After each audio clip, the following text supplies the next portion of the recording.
mudah-mudahan dapat sampai ke Ramadan dan dapat sampai ke Syawal dan dapat lagi sampai ke Ramadan yang akan datang. Dan insyaAllah hari ini setelah saya berbincang dengan Puan Zainun, hari ini saya nak membawa tajuk berkenaan puasa. Sekadar yakni perkongsian. Jadi puasa ini saya kira tajuknya dah pernah kita lalui, dan insyaAllah hari ini kita mengulang-ulang tajuk berkenaan tentang puasa, yakni tajuk yang berkaitan tentang apakah dia perkara yang kita perlu lakukan di dalam bulan puasa. Dan insyaAllah 1 hari bulan April kita akan lihat 6 bulan, dan kemudian kita semua akan menyambut bulan Ramadan. Dan insyaAllah tuan-tuan, kita akan sama-sama memahami dan juga mengulang-ulang. Ulama disebut tabarrara tahaqqaqa. InsyaAllah kita akan kongsikan dalam masa beberapa waktu kita pada pagi ini. Dan insyaAllah hari ini kita kupas dari sudut pandangan Syekh Dr. Mustafa Muqah dan pandangan Syekh Dr. Said Al-Rajabi dan Syekh Dr. Mustafa Al-Hi dalam kitabnya Fiqhul Manhaju ala Mazhabi Imam Asy-Syafi'i. Dalam bahasa Melayunya menyebut kitab fiqh mazhab Asy-Syafi'i. Dia ada beberapa kupasan dalam kitab ini. Pertama, dia sudah takrif puasa. Berdasarkan kepada firman Allah Subhanahu wa taala, Allah Taala berfirman, "Ba'da a'udzu billahi minasyaitonir rajim, inni nadartu lirrahmani shawma." Sesungguhnya aku bernazar untuk berpuasa kepada Allah Subhanahu wa taala. Ar-Rahman di sini maknanya adalah Allah Taala yang bersifat pemurah. Murah, yakni Allah Ta'ala yang maha memberi rahman kepada seluruh hamba-Nya. Jadi tuan-tuan, ulama mengupas puasa ini adalah bermaksud menahan diri dan berdiam diri daripada perkataan. Jadi ulama mazhab fiqh, mazhab Asy-Syafi'i memperkatakan puasa itu bukan sekadar menahan diri daripada makan, tapi menahan diri dan berdiam diri daripada berkata-kata. Ini sudut bahasa dia. Maknanya dalam sudut bahasa, menahan diri daripada berkata-kata dan juga menahan diri daripada makan dan minum. Maknanya berkata-kata pun mazhab Asy-Syafi'i menegaskan. Maknanya kata-kata yang tidak baiklah. Sembrono, lahor, kan, gurau keterlaluan. Gurau kan tak boleh tapi keterlaluan.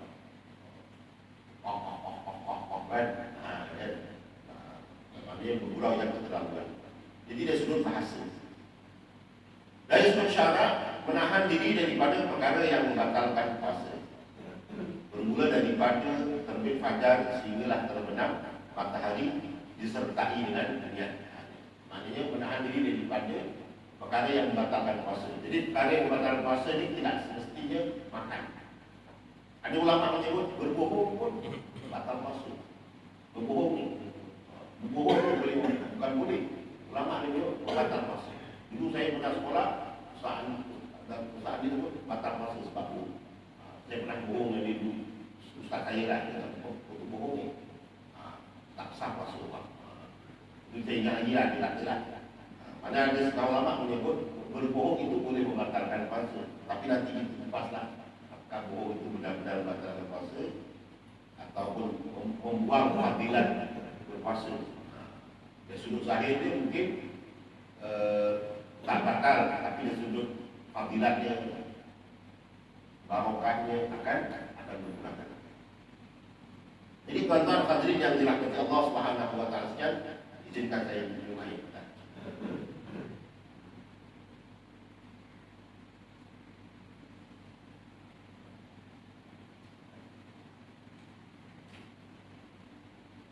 Jadi tuan-tuan hadirin yang dirahmati Allah, sejarah pensyariatan puasa. Dan ini kita masuk takrif dah selesai. Yang kedua, maksudnya sejarah pensyariatan berpuasa. Jadi kalau kita tengok ayat suci Al-Quranul Karim yang bercerita berkenaan tentang puasa adalah surah apa? Surah Al-Baqarah ayat 183 menyebut أعوذ بالله من الشيطان الرجيم يا أيها الذين آمنوا كتب عليكم الصيام كما كتب على الذين من قبلكم لعلكم تتقون صدق الله العظيم.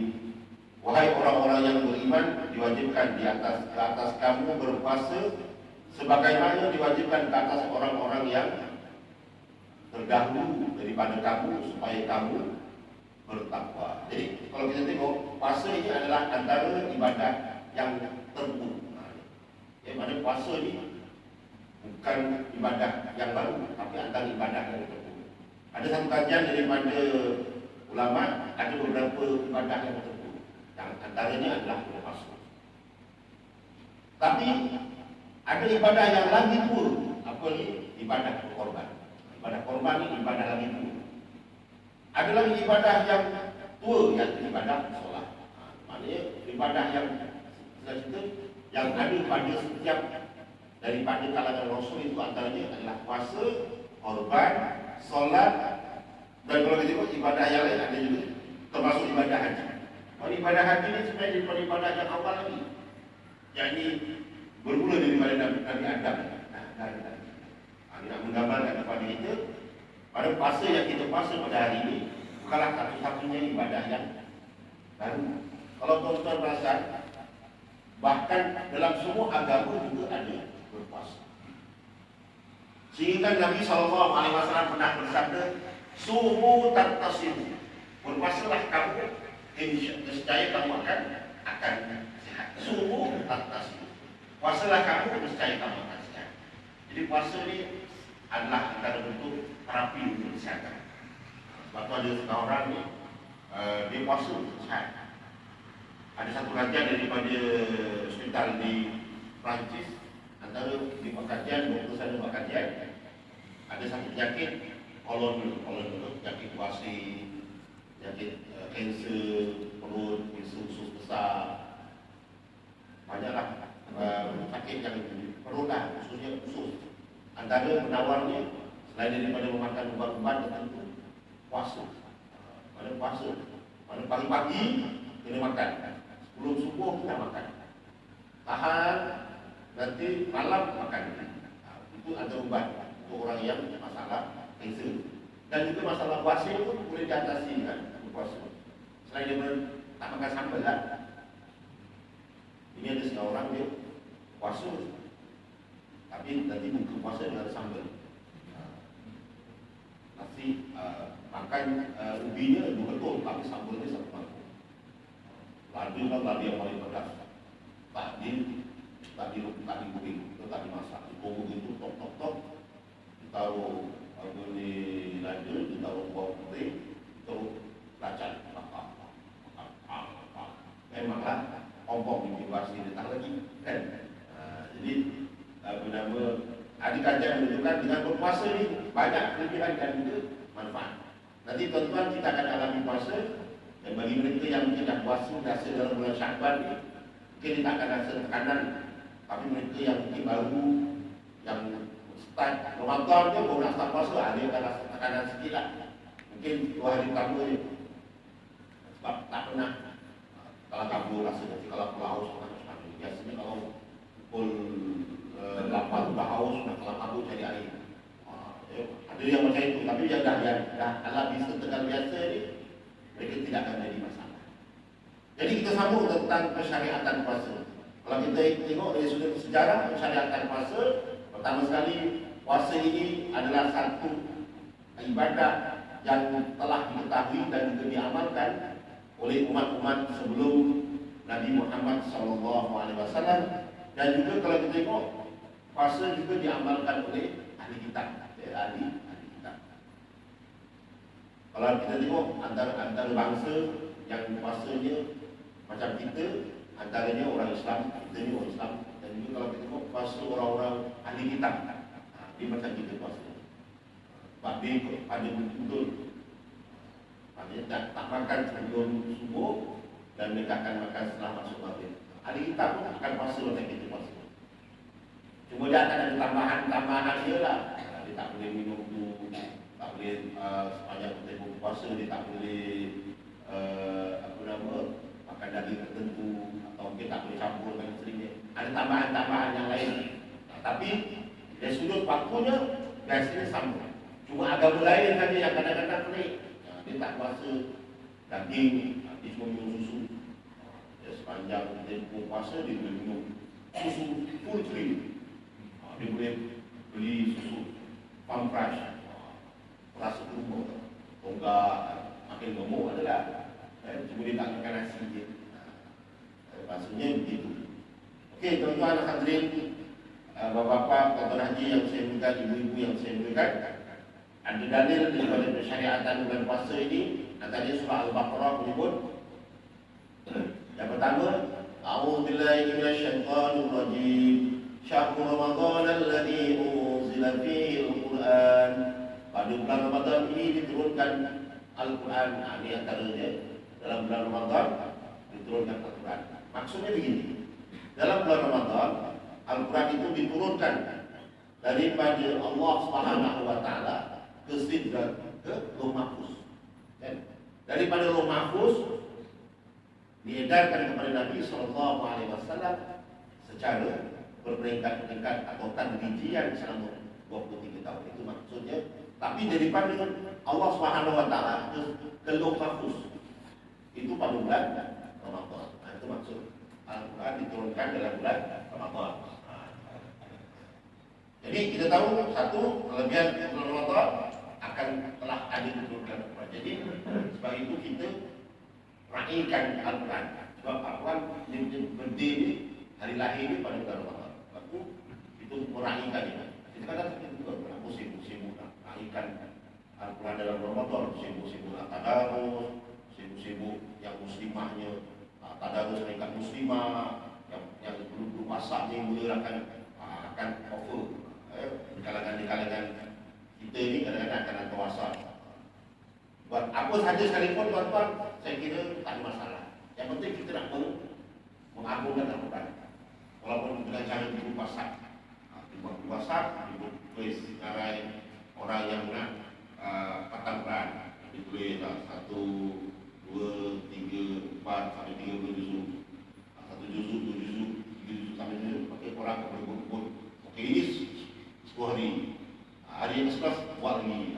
Tak apa, saya kira tak jadi masalah. Yang penting kita saling mempercayai. Jangan nama je buku dekat situ, tapi tak buat. Kan ada sekarang orang dia bubuh je. Saja nak tunjuk yang itu konon masuk dalam guru pasar untuk katakan yang itu 27. Tak baca pun sebenarnya, nanti masuk lagi betul. Itu di dalam Allah Ta'ala. Sebab itu pentingnya kepercayaan.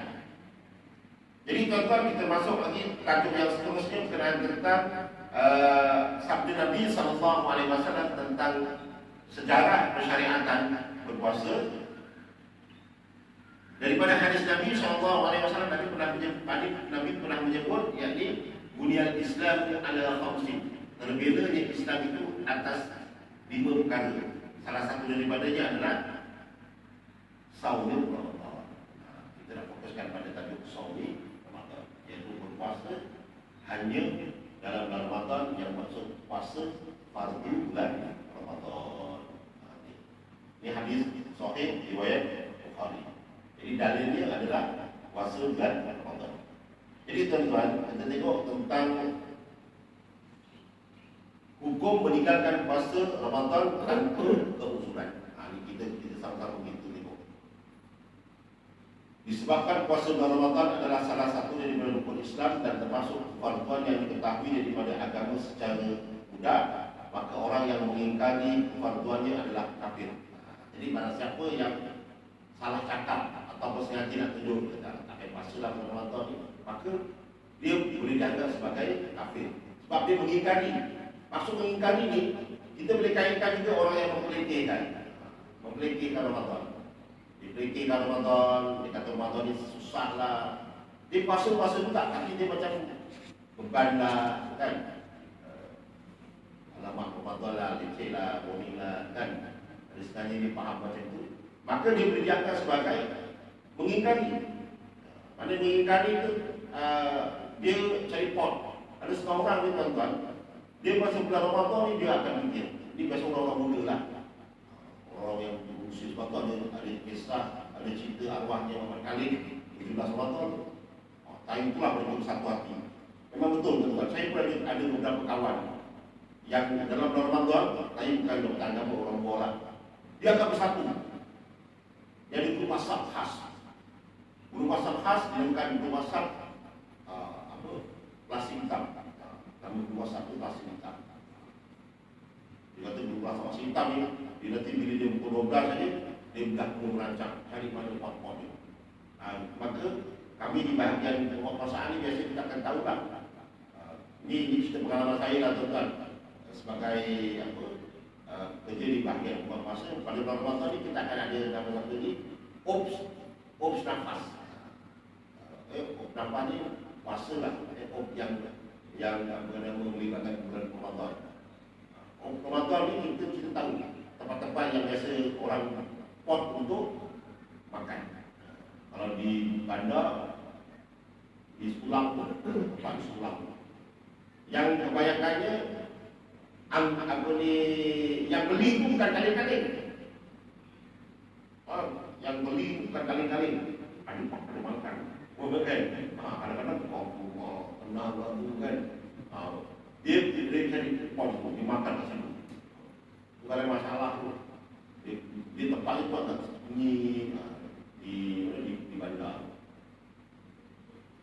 Dia kalau di hospital kita faham lah kadang-kadang. Sebab hospital ni mungkin kawasan yang kebanyakannya mungkin orang ni usul. Kadang nak cari dia dah doktor cakap makcik dia kena gastrik. Dia dah beli makanan kan. Dia dah tak boleh. Dia pinggul-pinggul tau. Dia pergi sana ada orang kan hospital HSA kan padat. Kalau duduk juga kan dia makan. Itu tak apalah tu mungkin darurat. Dah tak boleh nak dielakkan. Hospital kita faham. Di kawasan-kawasan tu dah tak boleh nak dielakkan. Biasanya kita tengok macam kita kami akan tegur juga. Saya dah cuba nak cari tempat, tapi tak sadar orang. Pasal orang ada tak orang tapi tak ada tempat duduk.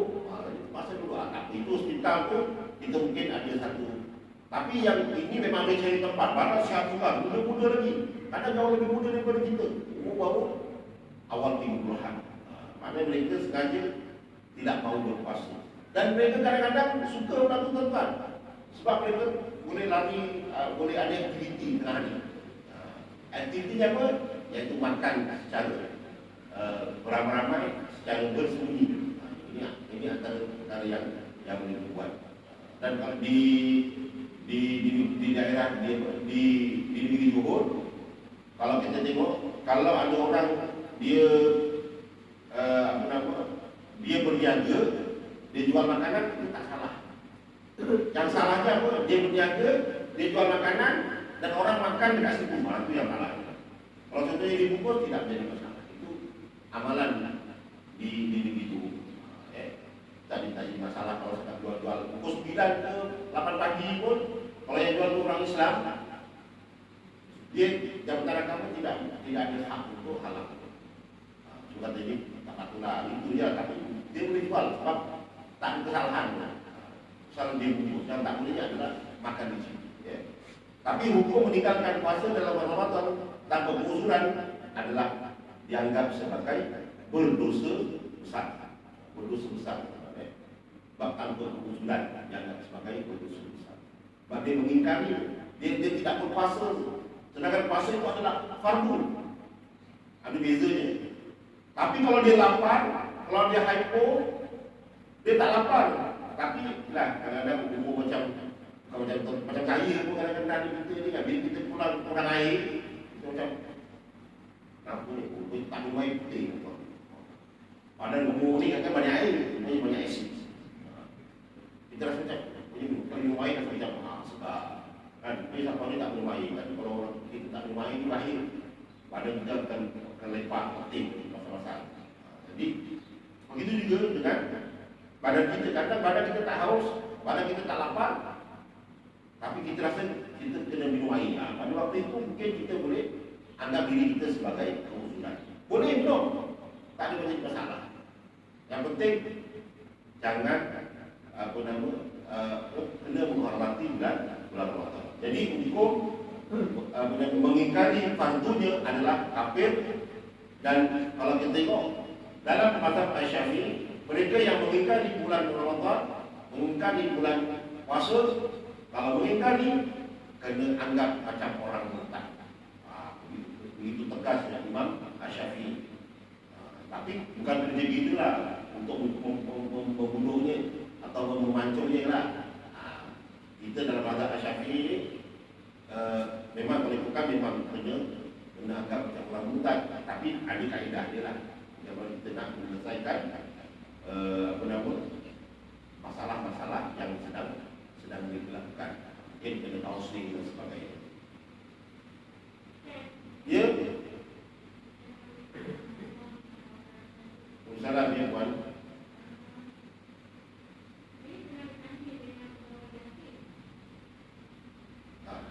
Ya.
Dia kalau itu kan restoran mana-mana pun orang lain boleh pergi.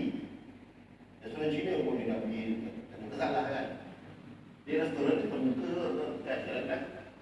Maksudnya tak ada apa yang menghalang orang Islam ni makan di restoran Cina atau restoran bukan Islam. Sebab itu Jabatan Agama ni kalau kami lah kan, biasa kalau kami buat pemudaan, kalau kami jumpa ada orang dalam bulan Ramadan, kalau dibungkus, kami tidak ada satu akta yang untuk mendenda dia, maknanya menghukum pembeli dan penjual. Yang tak boleh je, kalau kita pergi satu restoran tu, sama ada restoran orang Islam atau restoran untuk orang bukan Islam, dia sedang makan dan kita tengok IC dia, kalau dia Islam, kita akan saman dia lah, dan kita akan saman penjual tu, orang Islam. Kalau dia yang makan Islam, yang penjual tu bukan Islam, kita akan saman orang yang Islam tadi. Mana itu kalau kita orang kita jabatan agama. Tapi kalau kita buat operasi bersekutu, bersepadu operasi bersama, contohnya dengan MBJB, baru MBJB ada akta dia. Artinya kalau macam bandaran, baru dia ada akta sendiri lah. Kenapa dia jual orang Islam, itu baru dia ada kuasa lah, tak ada isim. Tapi dia sudah bukan pesan agama, kita hanya cerita orang Islam saja. Mana ketika dia makan, mana isunya bulan Ramadan ni adalah orang yang tidak menghormati. Jadi kalau orang beli, tak ada masalah, macam orang beli biskut je. Contohnya orang beli biskut kat kedai runcit, dia beli biskut timbang. Jadi kita tak boleh nak kata dia tak puasa. Sebab dia beli biskut, dia beli bungkus tu, biasanya kat situ lah. Tak ada masalah. Walaupun yang jual tu pakai sokong macam saya ni, dia tetap kata. Cuma kadang-kadang memang betul. Kadang-kadang kalau kita rawat ni, pagi-pagi pun ada orang Islam yang jual sarapan. Cuma kita akan panggil dia untuk kaum muslim sajalah. kita akan panggil jual di makcik, datang ke muslim. Tapi tak boleh nanti sama. Itulah yang kita buat lah tuan. Jadi sebabnya yang tak dibenarkan adalah tidak menghormati bulan puasa, bukan? Maknanya kalau tidak menghormati itu termasuk makan, termasuk merokok. Tapi kalau jual makanan pada waktu pagi tidak dianggap tidak menghormati. Sebab dia kata dia boleh jual dengan orang Cina.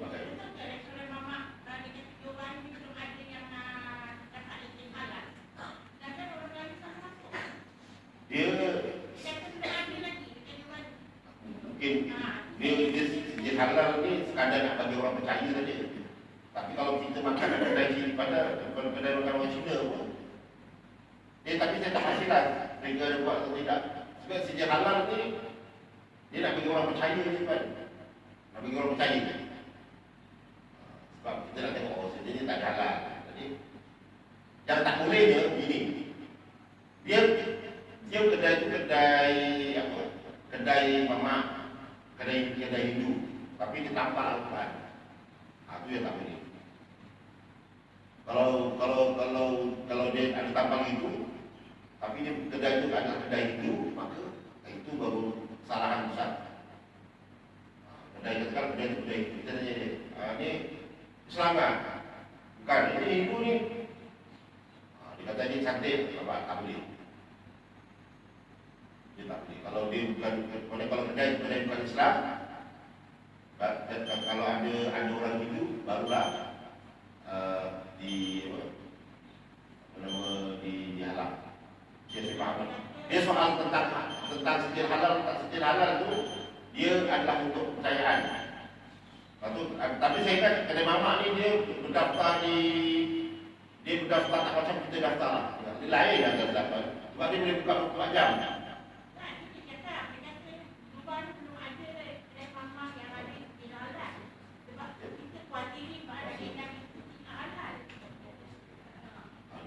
Dia buat puasa ni, dia kena daftar dengan FBDB lah.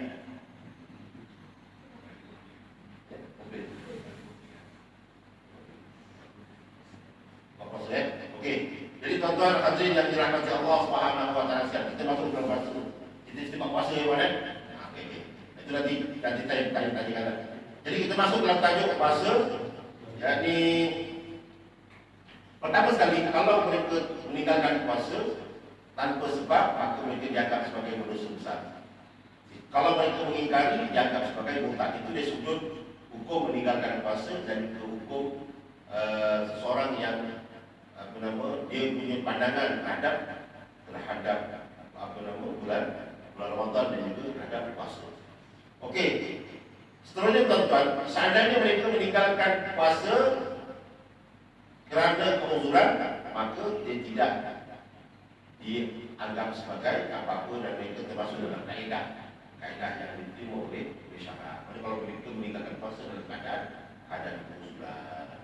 Okey, seterusnya kita masuk lagi tajuk yang keempat, apakah dia hikmah dan rahsia dan juga faedah puasa. Pertama sekali saya dah kongsikan tadi, antara faedah puasa adalah puasa ini adalah merupakan suatu perkara yang boleh mendatangkan kesihatan. Itu yang pertama. Dan yang kedua, puasa itu adalah merupakan ibadah. Puasa itu adalah merupakan ibadah yang disebut oleh Allah Subhanahu wa taala di dalam Al-Quran. Dan yang ketiga, puasa itu adalah cara hamba Allah Subhanahu wa taala untuk menunaikan titah Allah Subhanahu wa taala dan juga menunaikan hak hamba kepada Allah tanpa melihat apa natijah yang akan dia dapat. Maknanya kita nanti dalam bulan Ramadan kita berpuasa, kita akan lihat natijahnya. Kita tak perlu lihat natijah daripada puasa. Ini sebab apa? Puasa itu adalah ketaatan. Maknanya kita tak perlu fikir lepas puasa kurus ke, lepas puasa sehat ke, lepas puasa pun jangan fikirkan. Yang penting bila Allah suruh kita puasa, maka kita puasa sajalah. Maknanya jangan fikirkan. Tapi biasanya akan ada kelebihan-kelebihan yang lain. Yang keempat tuan-tuan, seterusnya ulama di kalangan mazhab Asy-Syafi'i berpendapat lagi, hakikatnya puasa itu adalah rahsia ketuhanan yang tersembunyi di sebalik sesuatu ibadah yang diperintahkan oleh Allah Subhanahu wa taala kepada kita. Maknanya hakikatnya puasa itu adalah merupakan satu rahsia ibadah yang Allah Taala perintahkan kepada hamba-Nya. Jadi kat sini ada banyak kelebihan-kelebihan yang lain. Jadi ada beberapa lagi faedah. Itu tadi hikmah dan juga kelebihan. Seterusnya kita tengok tentang kelebihan Ramadan dianggap sebagai bulan berpuasa atau bulan di mana kita menahan perut. Kat sini ulama di kalangan mazhab Asy'ari menyebut tentang bulan Ramadan adalah bulan yang suci dibandingkan bulan-bulan yang lain, dan Allah Subhanahu wa taala menghendaki hamba-Nya supaya memenuhkan ketaatan dan juga mendekatkan diri kepada-Nya dengan mengisi dengan setinggi-tinggi amalan apa yang boleh menambahkan hubungan di antara hamba dan Allah Subhanahu wa taala. Jadi kat sini Allah Subhanahu wa taala memberikan kita satu kekuatan, kerana apa? Alangkah sukarnya untuk merealisasikan perkara ini apabila berhadapan dengan hidangan makanan. Biasanya boleh makan tapi tak boleh makan. Ini kat sini sebut. Biasanya boleh minum tapi itu hari tak boleh minum. Biasanya perut kita kenyang tapi pada hari itu kita tak akan merasa kenyang sebagaimana biasa. Kita berlawanan dengan apa yang diperintahkan kebiasaannya, dan kita mengikut perintah daripada Allah Subhanahu wa taala. Ini perkara yang menjadi ketetapan oleh Allah Subhanahu wa taala. Okey, masuk yang kelima. Bagaimanakah penetapan bulan Ramadan? Ini yang paling mustahak ni. Kita nak kongsikan. Pertama sekali, melihat anak bulan Ramadan adalah pada malam 30 Syaban. Pada malam 30 Syaban. Maknanya berapa bulan? 30 hari bulan, 31 bulan. InsyaAllah kita akan lihat anak bulan Ramadan. Dan tempat-tempatnya saya ingat di Pontian ada sekali, ada satu di mana? Di Kota Tinggi ada. Kalau di Johor ni lah, di tempat-tempatnya, di Batu Pahat ada. Mana di kawasan-kawasan di mana akan dilihat bulan Ramadan. Namanya Ru'yah Al-Hilal. Ru'yah ni maknanya apa? Ru'yah ni maksudnya adalah melihat ru'yah. Ro'a. Ro'a maknanya melihat. Al-Hilal anak bulan. Dalam satu hadis Nabi SAW, Nabi pernah bersabda doa untuk awal bulan. Allahumma ahilna alaihi. Kan doakan. Kalau kita nampak awal bulan Islam, kita doa, ya Allah, jadikanlah aku barokah dalam permulaan setiap bulan. Ada doa ni nanti. Ada doa ni, kita berdoa pada setiap awal bulan. Lepas tu nanti dalam bulan Ramadan dia akan ada istilah Ru'yatul Hilal, iaitu melihat anak bulan. Ini boleh berlaku apabila seorang saksi yang hadir menyatakan kesaksiannya di hadapan qadhi bahawa dia telah melihat anak bulan. Ketika mana melihat anak bulan, dia disebut sebagai Ru'yatul Hilal. Tapi dalam kaedah di Malaysia, kita ru'yah juga, tapi hisab pun hisab juga. Kita dulu. Satu dengan kiraan melihat anak bulan, dengan mulut teropong kan. Ya. Yang kedua dengan mengirakan cukup kiraan kalender 30 hari bulan Syaban. Ini perkara yang ditegaskan atau disebut dalam kita punya fatwa. Bagi fatwa kita dulu. Jadi kita comparekan tuan-tuan. Maksudnya kita